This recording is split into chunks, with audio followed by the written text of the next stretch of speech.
All right, guys. One of the subscribers, Punky Brewster, I think was your name, was asking about my transmission crossmember and how I went about that, and then the clearance of the tunnel for the 4L80E.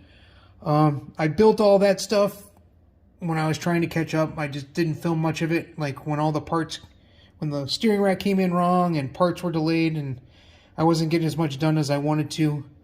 Because the ultimate goal, more than filming and documenting this, is to get it done so I can drive it this summer. So we just didn't film a lot. So where we're at is I built some brackets off of the subframe and subframe connectors, and then I just took some 120 wall 1.25" tube and kind of notched out the tube and framed it to kick it up there. Down there I ordered some mounts off of Summit that were 120 or 1.25" that came with polyurethane and all the hardware to make it up. So I built that, made that there, and then made a flat bracket. You can see that mount was centered up on that bracket, and then obviously when I did it all crooked, I ended up moving the transmission over. And I might actually end up redoing this bar, and mainly what I'm waiting to see is if I need to notch it up here further. It's pretty even with the pan, so I think I got about as much space as I'm going to be able to get, but if I want to move it up more, that's when I'll decide to remake it all. The other thing you were asking about was 4L80E transmission tunnel clearance. Now, what I did is, you can see right up in there, is I cut a hole and ran the thing through there and got a rubber grommet around there. I think that's going to be enough room in there to clearance any movement the transmission has. If it needs a little bit more, I'll go back there and open up the hole and put a little bit bigger rubber grommet. What I think would need to happen for hammering it enough is you're going to have to remove the original transmission brackets here, and then I think you can push that floor in a bunch more and maybe give yourself the room that you need. And then there needs to be, let's see, I don't know if you can see up in there. Let me move the light a little bit. Is right, oh man, around the connector for the vehicle speed sensor, and then up in here even more.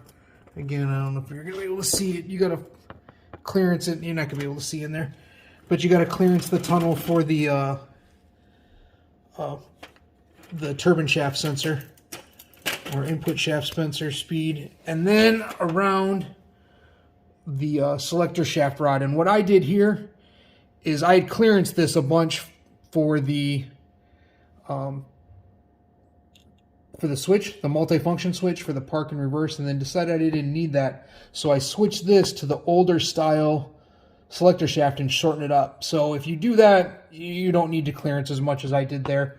The other shaft sticks out to about here, and that's why I had that all clearanced out like that for the multifunction switch. And that's pretty much it. I actually even clearanced a little bit on the other side, and I don't know if you'll be able to see up in there for the fittings. Let's see, trying to get that to focus, and she's not going to focus on it there. For the fittings, I had to clear the clearance on that front one on the passenger side a little bit, just for that fitting the way my fittings came out. And that should be about it as far as the tunnel clearancing goes. Like I said, I'll show you the inside of this too here in a second, but I wanted my wiring inside the car right there anyway, because that's where I'm going to put the ECU, is going to be inside the car. So I'll show you how I did that. Everything's a bit messy in here, and I just kind of have it set in there. But that's basically how it's going to come in. It comes through the floor pan right there. I'm going to just kind of run it up against there. That's going to be out of the way. The vehicle speed sensor and the input shaft speed sensor go through that's a factory hole there for all the speed sensors and stuff on the AOD or T5. And then I'm just going to run the harness up into here, and you can see it reaches wherever I'm going to decide to go ahead and put the actual ECU. So that's how I did it. Like I said, you could probably hammer this in a bunch, but if you're going to do that, you're going to need to remove that that factory transmission crossmember bracket. And that's where we did it. Hope that answers your questions. If you guys have any more, go ahead and post them in the comments, and I'll answer them up or try to get a different picture or video for you. Thanks, guys.